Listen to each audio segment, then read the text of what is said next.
Bismillahirrahmanirrahim. Assalamualaikum warahmatullahi wabarakatuh. Kami dari kelompok 6 akan menjelaskan sedikit tentang aliran Jabariyah. Pertama, pengertian aliran Jabariyah. Secara bahasa, Jabariyah berasal dari kata Jabbaro yang mengandung arti memaksa atau mengharuskannya melakukan sesuatu. Sedangkan secara istilah, Jabariyah ialah menolak adanya perbuatan dari manusia dan menyandarkan semua perbuatan kepada Allah. Dengan kata lain, manusia mengerjakan perbuatan dalam keadaan terpaksa.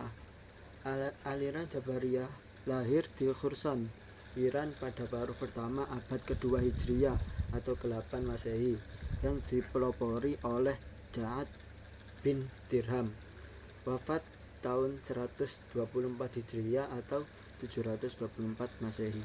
Menurut Harun Nasution, Jabariyah adalah paham yang menyebutkan bahwa segala perbuatan manusia telah ditentukan dari semula oleh qada dan qadar Allah. Maksudnya bahwa setiap perbuatan yang dikerjakan manusia tidak berdasarkan kehendak manusia, tapi diciptakan oleh Tuhan dan dengan kehendaknya.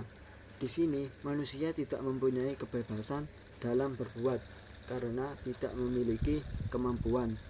Ada yang mengistilahkan bahwa Jabariyah ialah aliran manusia menjadi wayang dan Tuhan sebagai dalangnya.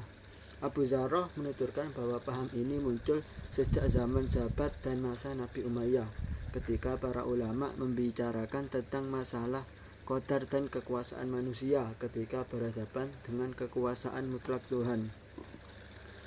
2. Sejarah aliran Jabariyah. Paham Jabariyah pertama kali diperkenalkan oleh Ja'ad bin Dirham, kemudian disebarluaskan oleh Jaham bin Sofwan dari Khurasan. Dalam perkembangan paham ini juga dikembangkan oleh tokoh lainnya yang antara lain Al-Husain bin Muhammad Najjar dan Ja'ad bin Dirar. Pendapat lain mengatakan bahwa kemunculan aliran Jabariyah terpengaruh dari paham ajaran Yahudi dan Nasrani, yaitu Yahudi yang bersekte Qurra dan Nasrani yang bersekte Yakubiyah. Sebagian ahli sejarah Islam menganggap bahwa Ja'ad bin Dirham mengambil paham Jabariyah ini dari seorang Yahudi di Syam. Namun menurut Abu Zarrah, agama Yahudi bukanlah satu-satunya pemilik peran kemunculan paham ini. Kemunculannya sangat mungkin juga karena pengaruh paham orang-orang Persia yang banyak berlatar belakang agama Majusi. Mengenai aliran Jabariyah ini, para ahli sejarah teologi Islam ada juga yang berpendapat bahwa bangsa Arab yang dikelilingi gurun Sahara telah mempengaruhi cara hidup mereka. Dalam perjalanan sejarahnya, dalam Jabariyah mengalami perkembangan. 1. Asy'ariyah membagi Jabariyah dalam dua bentuk, yaitu 1. Jabariyah murni, yakni yang menolak adanya perbuatan berasal dari manusia dan memandang manusia tidak memiliki kemampuan untuk berbuat apalagi upaya atau kekuatan. Semua perbuatan adalah milik Allah semata, sehingga manusia hanyalah seperti kapas yang diterpa angin yang sama sekali tidak memiliki apa-apa dan tidak bisa berbuat apa-apa.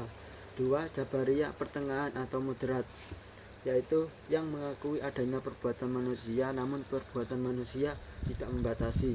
Jabariyah moderat masih menganggap bahwa manusia memiliki kekuatan pasif yang diberikan oleh Allah. Artinya, manusia tidak seperti benda mati, melainkan tetap mempunyai kekuatan dalam perbuatannya, meskipun peranan itu pasif.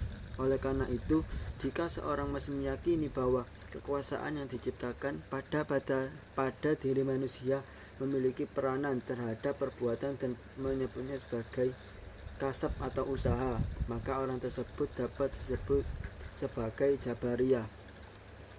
3. Tokoh-tokoh aliran Jabariyah. Adapun tokoh yang pertama kali memperkenalkan paham Jabariyah adalah Ja'ad bin Dirham dan Jaham bin Sofwan. Ja'ad bin Dirham adalah seorang hamba dari Bani Hakam dan tinggal di Damsyik. Ia dibunuh dengan dipancung oleh gubernur Kufah yaitu Khalid bin Abdullah Al-Qasdi. Ja'ad adalah seorang maulana Bani Hakim, tinggal di Damaskus. Ia dibesarkan dalam lingkungan orang Kristen yang senang membicarakan teologi.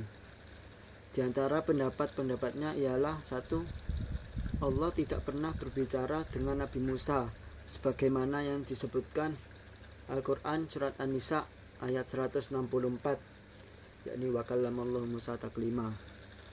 2. Nabi Ibrahim tidak pernah dijadikan Allah kesayangannya seperti ayat 125 dan surat An-Nisa. Selanjutnya Jaham bin Safwan. Nama lengkapnya adalah Abu Marus Jaham bin Safwan. Ia termasuk maulana Bani Rasib, juga seorang tabi'in berasal dari Khurasan dan bertempat tinggal di Kufah. Ia seorang dai yang fasih. Ia menjabat sebagai sekretaris Harith bin Sures, seorang mawali yang menentang pemerintahan Bani Umayyah di Khurasan. Ia ditawan dalam pemberontakan dan dibunuh pada tahun 128 Hijriah. Ia dibunuh karena masalah politik dan tidak ada kaitannya dengan agama. Ia berasal dari Persia dan meninggal tahun 128 Hijriah dalam suatu peperangan di Marwan dengan Bani Umayyah. Beberapa pendapatnya yaitu iman ialah pengetahuan mengenai kepercayaan belaka. Oleh sebab itu, iman itu tidak meliputi 3 oknum keimanan, yakni kolbu atau hati, lisan, dan karya. Maka tidak ada perbuatan antara manusia satu dengan yang lainnya dengan bidang ini, sebab ia adalah semata pengetahuan belaka, sedangkan pengetahuan itu tidak berbeda tingkatnya.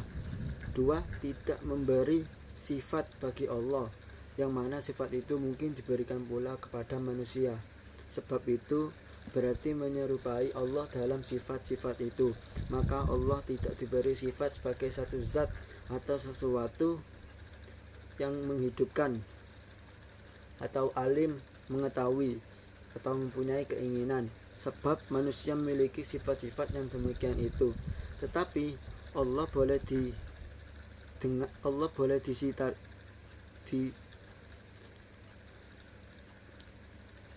dengan qadir atau kuasa pencipta, pelaku menghidupkan dan mematikan.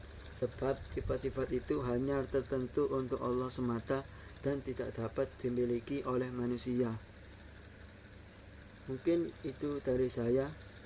Selanjutnya sekte-sekte, doktrin aliran Jabariyah akan diterangkan oleh teman saya Muhammad Baru Syifa. Sekian, wassalamualaikum warahmatullahi wabarakatuh.